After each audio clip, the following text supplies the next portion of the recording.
The April 3rd, 2019 meeting of the Windsor Planning Commission will now come to order. Will the secretary please call the roll? Gail Schick, Present. Victor Talon, Present. Cindy Showerman, Here. Kelly Hall, Here. Jerry Bushelman, Here. Daniel Foreman, Present. David Soslowski. Here. First item on tonight's agenda is the review of the agenda itself by the Planning Commission for any addition of items or new business to be added to the agenda. Mr. Chair, I move that we accept the agenda as written. Second. It's been moved by Commissioner Talon, seconded by Commissioner Bushelman, that we accept the agenda as presented. Those in favor of the motion will vote yes. Those opposed, vote no.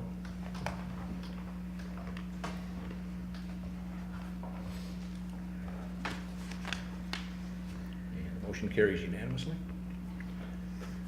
Next item is the public invited to be heard. If there is anyone in the audience who has a item that they wish to present to the commission that is not on tonight's agenda, now is the time to do so.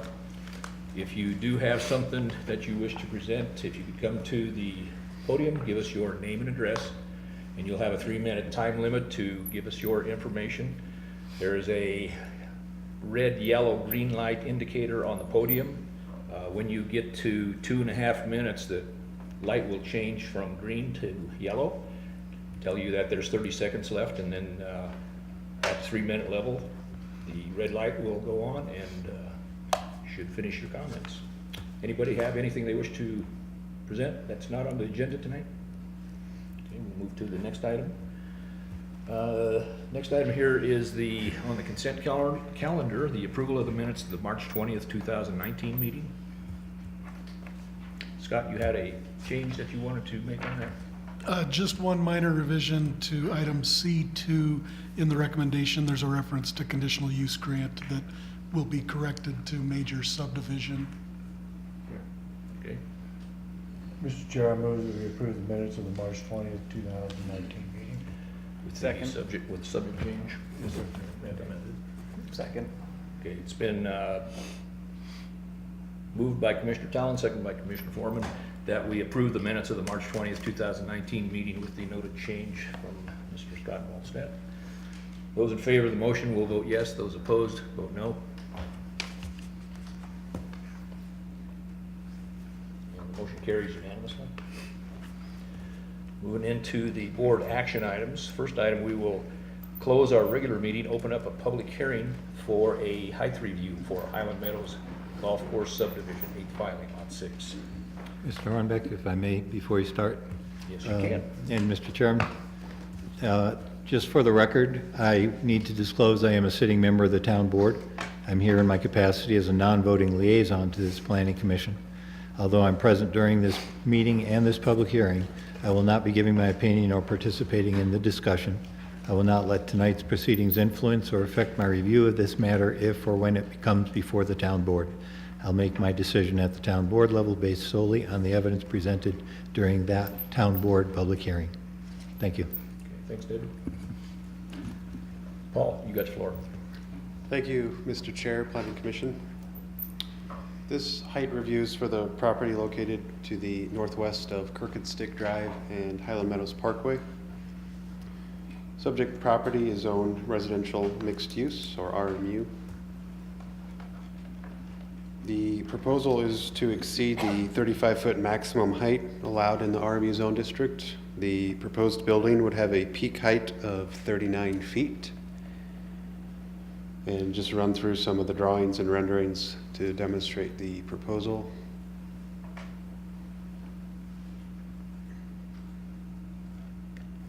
And a part of the application is the shadow study showing the impact of shadows. Shown here is December 21st at 3 p.m. and then at 9 a.m. as well. The municipal code does cover height reviews, and the has a number of criteria, including the views, light and shadow, privacy, and neighborhood scale. The application materials demonstrate that those criteria are not negatively impacted by the proposed height increase. The proposal is consistent with the comprehensive plan, particularly Chapter 5B Growth Framework. Staff recommends Planning Commission forward a recommendation of approval to Town Board for the proposed height not to exceed 40 feet to allow for minor variations in the field during construction, subject to compliance with all building and fire code requirements. Staff will request the following be entered into the record: the application materials, staff memo, testimony received, and the recommendation. One last thing just to point out, for those of you who were on Planning Commission, I believe it was 5 years ago, this very similar request was approved for the height increase, and it's considered expired since it was not built within the 1 year time period allowed. In case you're thinking this looks familiar, it is. That's all I have. The applicants are present if there's questions for them. Does the applicant have any presentation information? Okay. Since this is the public hearing portion of the process, is there anyone in the audience who has any comments or questions for the applicant or town staff pertaining to this item? If you do, if you could come to the podium and give us your comments.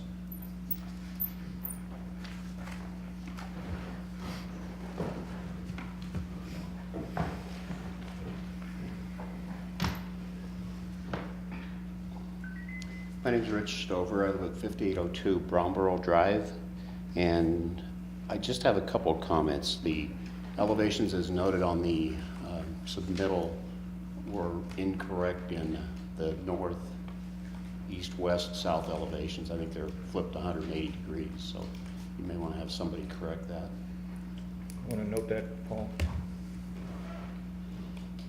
And then the other comment I have is it appears the reason, the major driver for the height increase was for a U.S. tennis sanction event could occur there. And my concern would be who's addressing the parking and the occupancy of that facility. There's some historic precedents with the power to play that's not completed, where there was an agreement on parking. It still hasn't been completed to date, and want to know how this is going to work in the future with the new facility.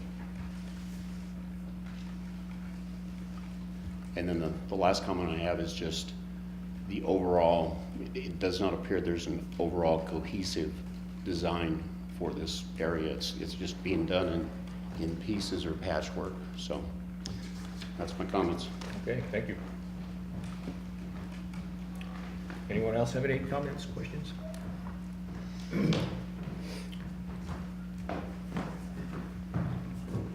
Good evening. My name is Mike Schroeder. I live at 5919 Bromborough Drive. And all the comments that Rich made, I support highly. I'd like to add a few more comments in regards to the parking situation. Historically, as Rich mentioned, with the basketball facility that is west of this, has issues with parking. First, in the beginning, they didn't even have access to that alternative parking area, and parking on the street was a mess, creating a lot of safety factors. It's still not a permanent parking facility. So if the parking, as I see it, for the tennis facility is also inadequate, if you're proposing to have these tennis sanctioned events, I find it hard that if the basketball and the tennis combined together would create a tremendous parking problem, which would obviously infiltrate our neighborhood, starting from Crooked Stick east of that facility. I'll make another couple of comments which are not being addressed here as regards to height. I don't understand why the height has to be that. I understand that it's being based on sanctioned events. And it's a little disappointing as a resident, which I back to Highlands Meadow, which faces that particular piece of property. It seems like the town of Windsor wants to throw these commercial projects that are fairly large. I don't think they're architecturally pleasing. especially the basketball facility, I think is not architecturally pleasing. And we as residents are getting those particular properties forced in our face without any consideration in regards to views, et cetera. There's no consideration of possible some kind of mounding or softening of the building so it doesn't affect us immediately. And I just think it hurts the neighborhood's property values, since we are considered a high-end neighborhood, that there's not these considerations for the residents that are immediately impacted by these buildings that I think are not architecturally pleasing, especially anytime you add metal siding to a building and you're facing a very nice neighborhood. I think it's disrespectful, and I don't think there's not enough considerations taken for the residents and what they're going to be looking at for a long period of time. Those are my comments. Thank you very much. Thanks, Mike. Anyone else have any comments?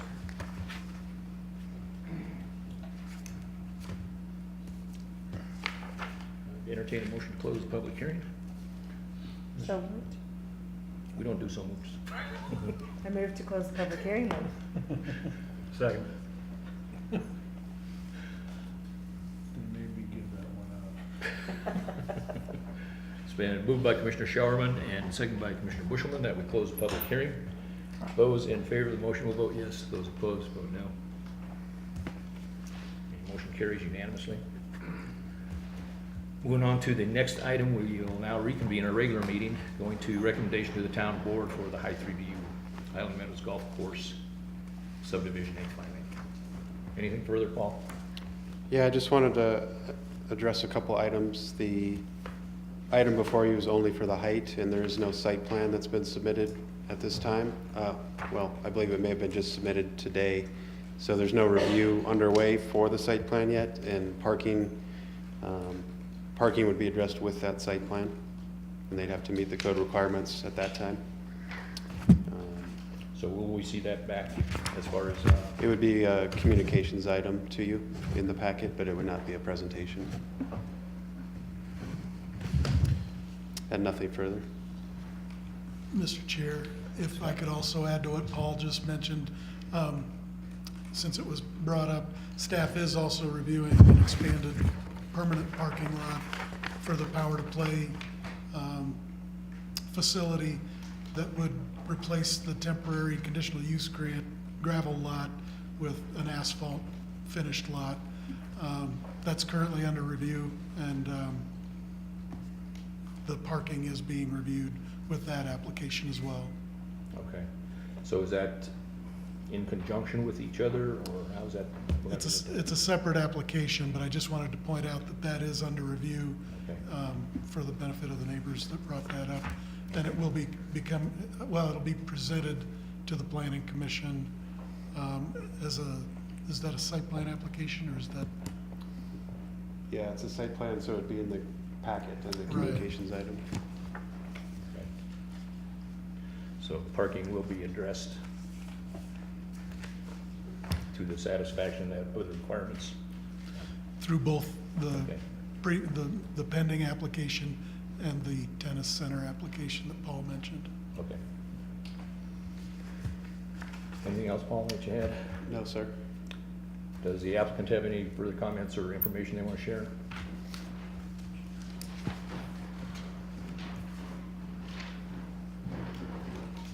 Good evening, John Turner, 6379 Crooked Stick. Yeah, just briefly, we had presented this in 2015. At the encouragement of the previous planning director, this building substitutes for the bubble that's been up there since 2004. It has a 15-year life. We're at the end of the life of that bubble. This is a far more efficient building. We don't have to blow it up continually. Parking, as Mr. Ballstead indicated, we are at, I saw a request for Mylars for the commercial property to the west of Power to Play to provide an additional 150 paved parking spaces. We'd like to build that this year. And so we're addressing parking. We had this site approval approved previously, and we added a court and reduced the gym. The previous plan had a workout facility in it. Now this is just 5 tennis courts, indoor tennis courts, which allows the USTA thing, and the height is for playing tennis, but that's a typical height to play indoor tennis. The membership has been, we've been at full capacity for quite a while. The demand is there. It's a nice community amenity. It brings people to the town. So those are my comments, and I'm here if you have any questions. Any questions from the commission? Okay. Thanks, John. Mr. Chair, Jerry? I just want to say, the only thing we're really looking at tonight is the height variance. That's what we're looking at right now, yes. So from the objections to the building or whatever really aren't covered by that. That is correct. Mr. Talon? well, I was just gonna say, Mr. Chair, I'd like to forward the recommendation of approval to the town board for the proposed height not exceed 40 feet and to allow for the minor variations in the field during the construction, following all of staff's recommendations. Second? It's been moved by Commissioner Talon, second by Commissioner Showerman, that we forward a recommendation of approval to the town board for the proposed height on the building to not exceed 40 feet and to allow for minor variations in field during construction subject to compliance with all building and fire code requirements.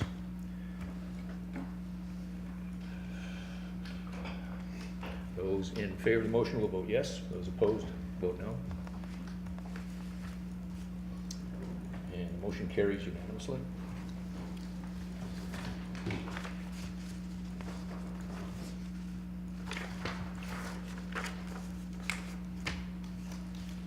Moving on to the next agenda item, which is a waiver request of Commercial Corridor Plan Section 3B, 3B1, Highland Meadows Golf Course Subdivision 8, filing lot 6.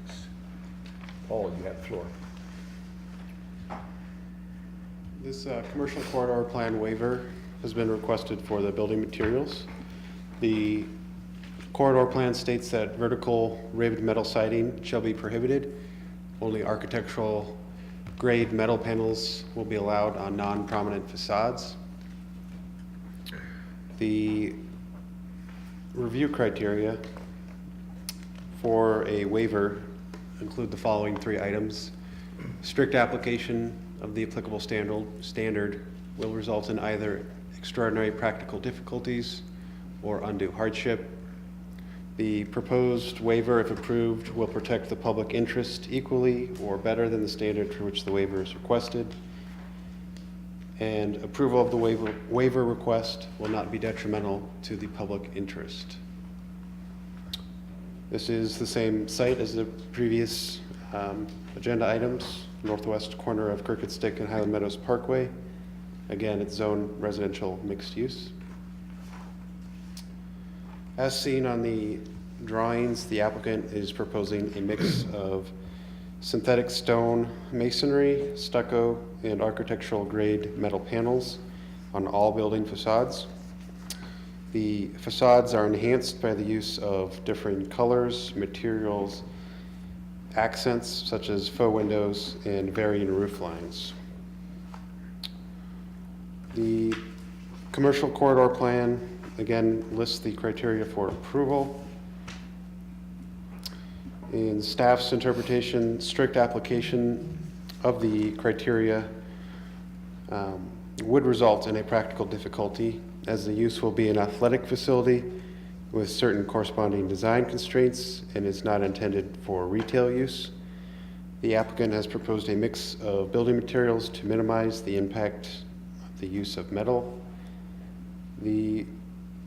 Additionally, the proposed building design is consistent with the intent of the commercial corridor plan, which is to convey an image of high-quality development and community to residents, property owners, and visitors. And finally, the public interest will not be detrimentally impacted by the proposed materials.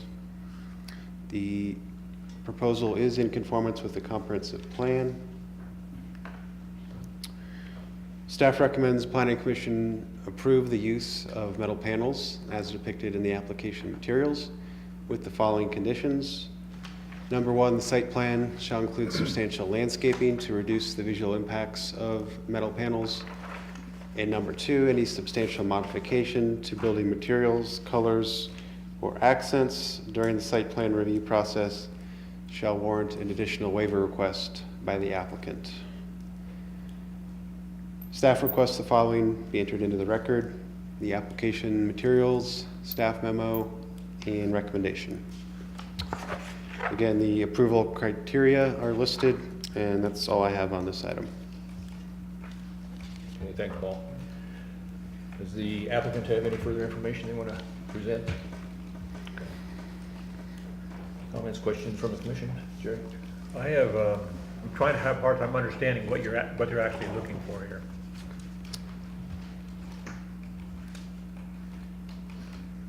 Go back to okay, go ahead, Bert. Yeah, so it's the requirement that vertical ribbed metal siding shall be prohibited. Only architectural grade metal panels will be allowed on non-prominent facades. And they are proposing metal, this band along the top. That's not architectural grade, that's just a rib? It's more of a ribbed metal, I believe. And then this within the eave here. Why do they want to use that instead of the regular, what we usually have? You'd have to, I'd ask the applicant to answer that.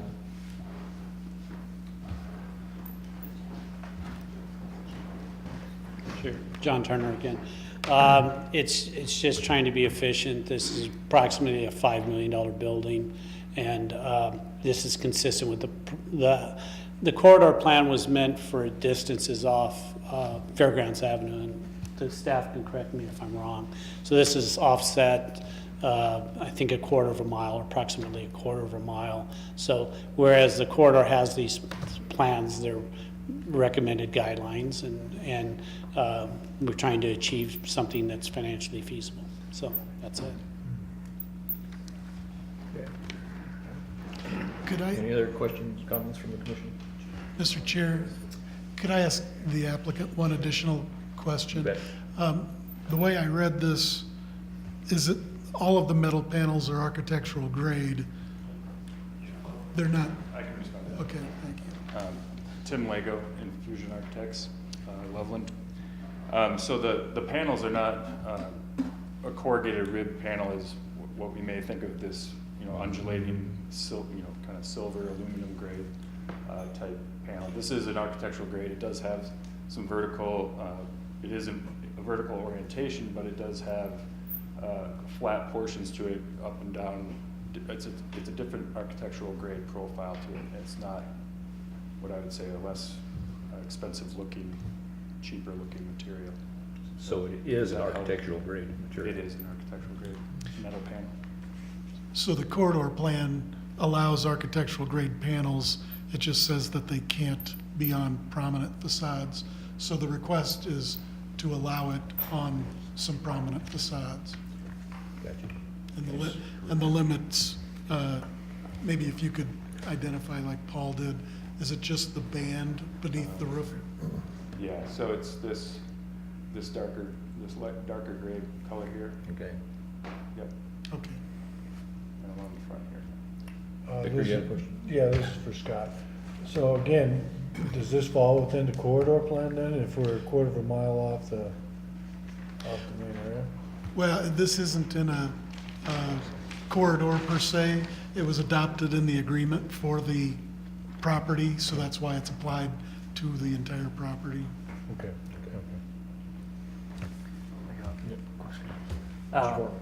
You said that there are gonna be some landscaping, screening along there. Is it mainly trees, kind of what we see here, or is there gonna be additional landscape screening?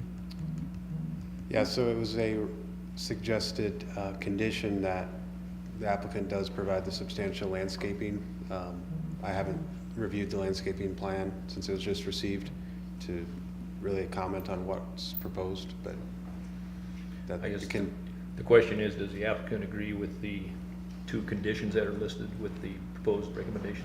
Yes. So that would be, when you review the landscaping plan, you'll have all that included. Answer your question? Yep. Okay. Okay, Mr. Chair, I move that we approve use of the metal panels as depicted in the application materials and follow staff's lead on the conditions. Second? No, you can't.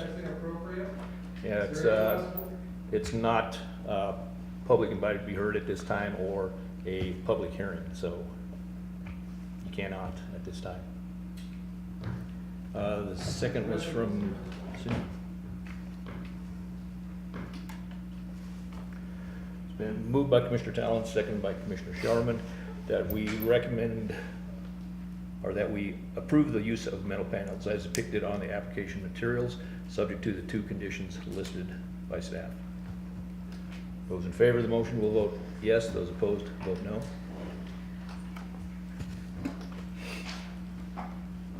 Motion carries unanimously.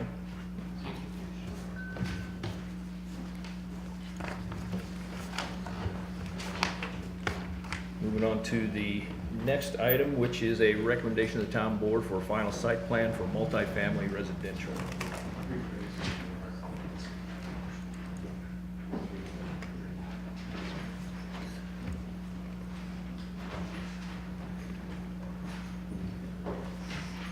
Carlin, you have the floor.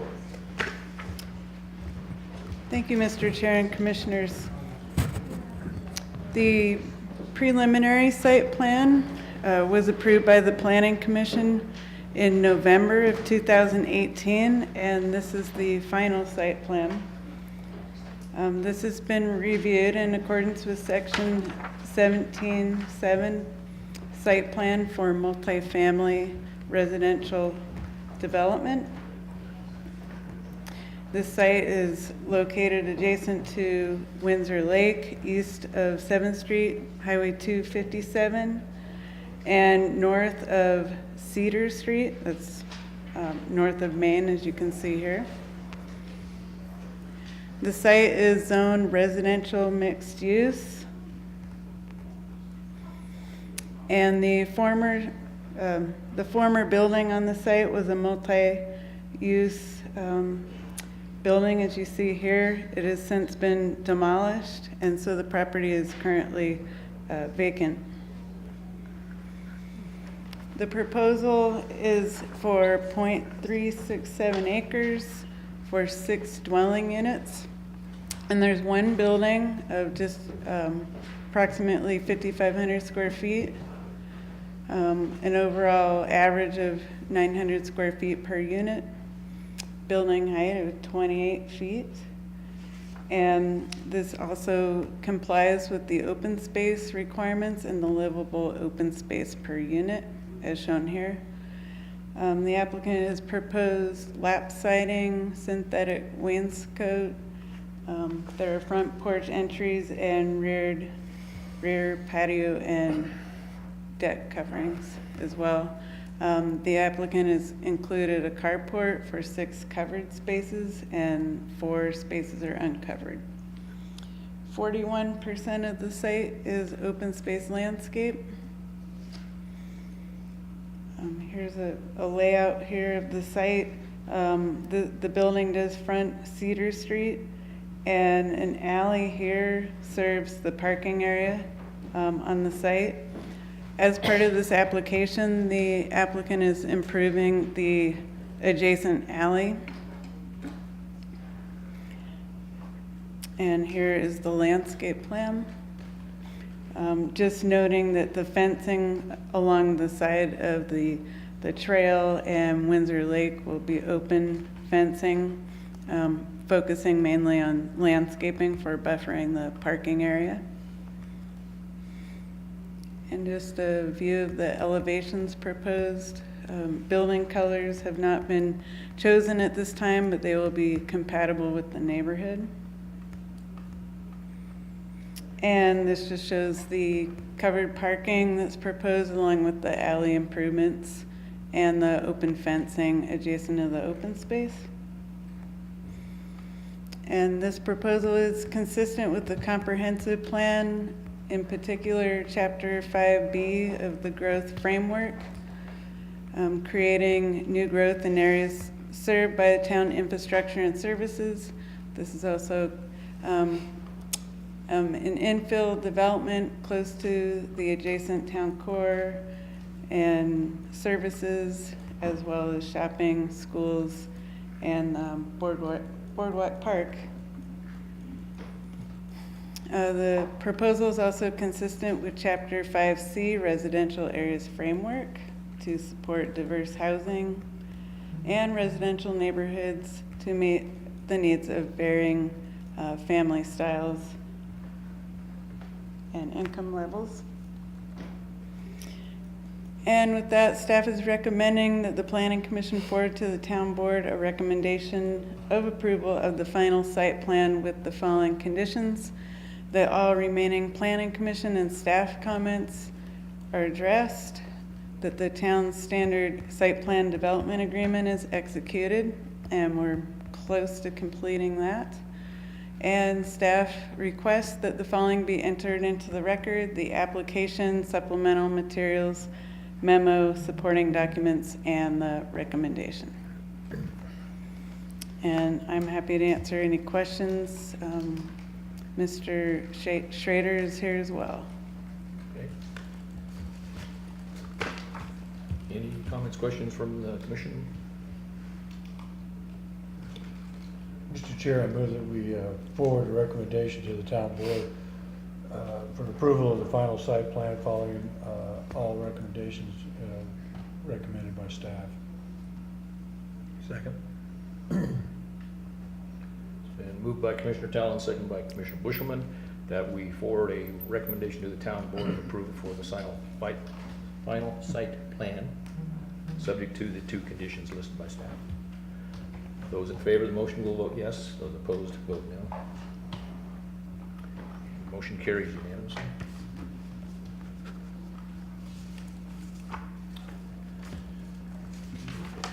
Communications from Planning Commission. Mr. Foreman, have any? Nothing tonight. Jerry? Nothing tonight, Mr. Chairman. Mr. Talon? No communications. Nothing this evening. Cindy? No communications. Any communications from our town board liaison? David? Thank you, Mr. Chair. I just want to follow up. I think last meeting I had kind of let you know that the Senate Bill 181, which is the oil and gas regulation bill, did pass Senate today and is now on the governor's desk. So we can imagine that that will be signed shortly. It does include a section for local governments to control land use zoning relating to oil and gas development, where we never had that authority before. It grants specific authority in 6 different areas, as you might expect, certainly location, land use zoning, impacts to facilities, but it includes water quality, noise, vibration, dust, air emissions, financial securities, indemnification, all other nuisance types. So it's a very broad authority granted to local government. There's no requirement the local government do so, but it means, in fact, obviously there may be some work coming up here shortly for this commission and the board. And I'm sure they are providing funding for us to do that, correct? Yeah. Thank you. Anything else, David? No. Communications from staff. Paul, you have anything? No communications. Carlin? Let the commission know that we are in search of another planner. Carrie Tremblett with our department did resign, and she's moving on to CDOT in Denver, which is very close to her home. So we'll miss her, but hopefully we get another planner soon. I think Scott was going to go over the CDOT meeting, or did you have an update? I've on got that, some or- communications. Okay, so that completes what I have. Thanks. Scott? Yeah, as Carlin said, we just replaced Devon with Sandy, and now with Carrie leaving, we'll be short-staffed for a little while longer. Also wanted to point out in your packet the 3 communications items, 3 commercial site plans. If you have any questions or comments about any of those, please let us know. And then under the upcoming meeting dates, There will be 2 additions under the next list. One being the April 15th joint work session with the town board regarding the building code, regarding the concept of contractor licensing, and also residential guidelines. So that is on the April 15th joint work session with the town board. And then also on May 6th, there will be a joint work session with town board and Parks, Recreation, and Culture Advisory Board for the Transportation Master Plan kickoff meeting. So a couple of Monday night meetings that'll be slotted into that upcoming meetings for you to join town board in those topics of discussion.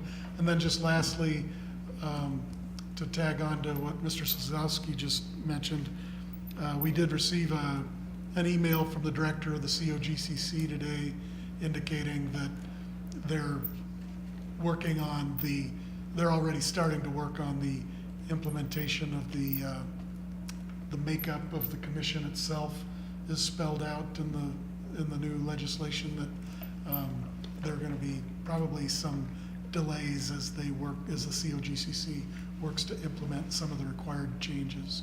So he sent that just as a FYI that they're working through those changes, or they will be, so Okay, that's all I have. okay. Crystal, you have anything? Nothing. Long time since I've seen you there. Just to keep you humble. Entertain a motion. to Move to close the meeting. adjourn. We are adjourned.